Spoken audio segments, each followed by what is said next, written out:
We're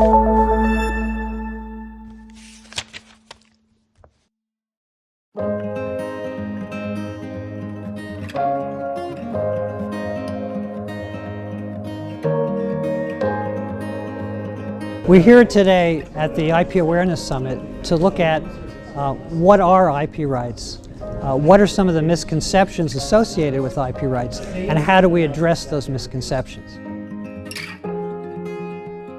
It's important for the community, for our leaders, for participants in the innovation and entrepreneurship ecosystems to understand the importance of IP to the economy. The importance of IP to our national development and to the development of the human condition across the world. Intellectual property is about promoting innovation and creativity. So intellectual property is a way for people to substantiate ideas and inventions.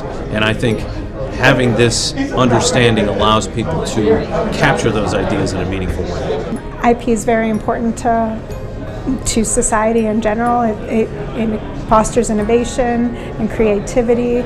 Brands make us allow us to make snap decisions, and as a consumer, it provides value to the public in general. And I think the public doesn't realize that value that it adds. I think intellectual property is fundamental to society.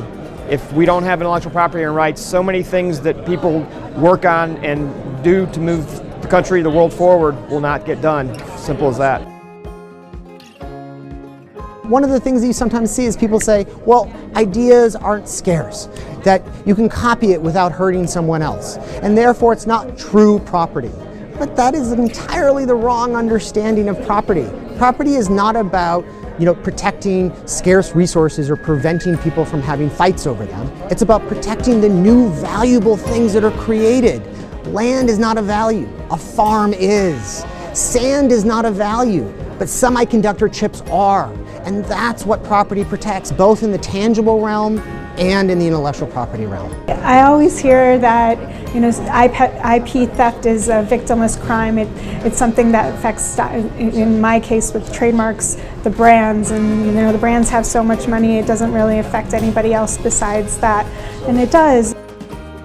The biggest misunderstanding is that it's too expensive, that it's too time intensive, that it's not worth my time to protect this idea, or maybe it's not worthy of protection. It's a crazy idea that I just happen to think about, in the kitchen or something, and so therefore it's not worthy of looking for that protection. When you read an article that talks about somebody's patent for his song or copyright in his invention, it makes an IP educator's hair on the back of their neck tremble.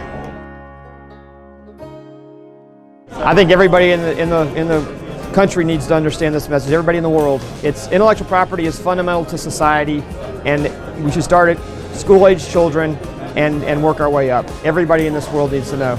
I think the first thing you have to do as a company is right when they join, you have in their orientation, you educate them on the importance of documenting and making sure that they understand the importance of data, then the importance of ideas, the importance of innovation and inventions, on how that can be very meaningful for them, but most importantly for the company to leverage, to protect, to innovate.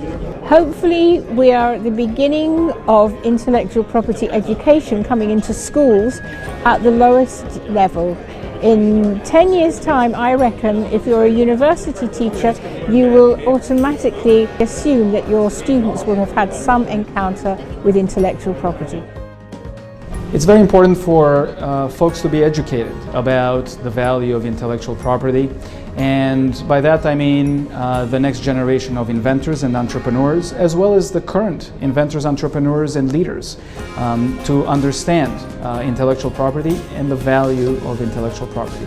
It is important for us to teach our children how important science, technology, and entrepreneurship in general are, what a valuable career path they might provide, and what great benefits they can bring to our society.